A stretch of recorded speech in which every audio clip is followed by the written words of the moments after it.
আসসালামু আলাইকুম everyone, Sumi's kitchen and ব্লগে সবাইকে স্বাগতম। আমি আজকে তৈরি করেছি এই গরমে আত্মা ঠান্ডা করার মতো তালের শাঁসের শরবত রেসিপি। এই রেসিপিটা একবার খেলে মুখে লেগে থাকবে, এতটাই টেস্টি। তাল শাঁসের শরবত রেসিপিটা যে যেখান থেকে দেখছেন সবাইকে অসংখ্য অসংখ্য ধন্যবাদ। এই তাল শাঁসের রেসিপিটা আমি কি উপকরণ দিয়ে তৈরি করলাম দেখতে থাকো। এখানে আমি কিছু তাল শাঁসের বিচি নিয়ে নিয়েছি, এগুলো আমি পরিষ্কার করে নিব।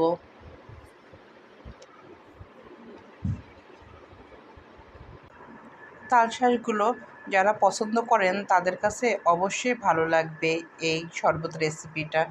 এখানে আমি চাকুর সাহায্যে সুন্দর করে তাল শাঁসগুলো পরিষ্কার করে নিচ্ছি। আমার এই রেসিপির এ পর্যন্ত যারা চলে এসেছো, একটি লাইক দিতে ভুলে গিয়েছো, অবশ্যই একটি লাইক দিয়ে ভিডিওর সঙ্গেই থাকবে। এখানে আমি এক এক করে তালের শাঁসগুলো সুন্দর করে পরিষ্কার করে নিব।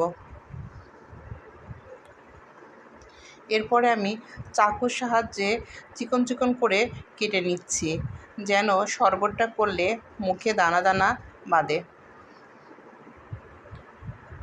এভাবে আমি চাকুর সাহায্যে সুন্দর করে ছোট ছোট টুকরো করে নিব।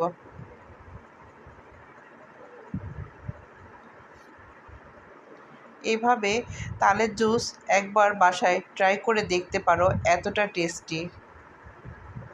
এখানে সবগুলো তালের শাঁস সুন্দর করে টুকরো করা কমপ্লিট। আমি আধা ঘন্টার জন্য ফ্রিজে রেখে দিব।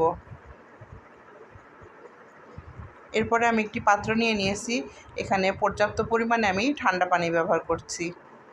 তোমরা চাইলে এখানে বরফ ব্যবহার করতে পারো। আমি এখানে ঠান্ডা পানিটা পরিমাণ মতো দিয়ে নিয়েছি। এখানে আমি 3 টেবিল চামচ চিনি ব্যবহার করব।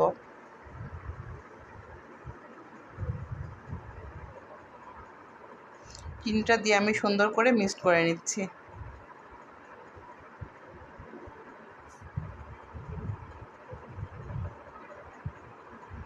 চিনিটা সুন্দরভাবে গোলানো কমপ্লিট।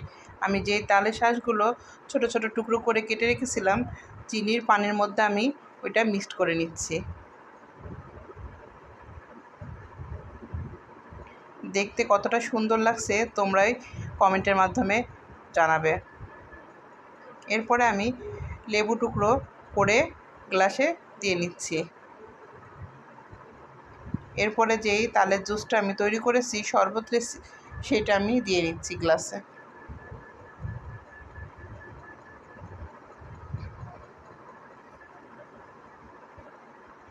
আমার এই রেসিপিটা তোমাদের কাছে যদি ভালো লেগে থাকে তাহলে অবশ্যই চ্যানেলটি সাবস্ক্রাইব করে আমার পাশেই থেকে যাবে। আর যদি খুব বেশি ভালো লেগে যায় ফ্যামিলির সঙ্গে শেয়ার করবে। এখানে আমার পরিবেশন পাত্রে তোলা কমপ্লিট তালের শরবত রেসিপিটা। আমার এই রেসিপির সঙ্গে এতক্ষণ পর্যন্ত যারা আসো সবাইকে অসংখ্য অসংখ্য ধন্যবাদ। আরও নিত্য নতুন রেসিপি নিয়ে তোমাদের মাঝে হাজির হব। আজ এ পর্যন্ত। আল্লাহ হাফেজ।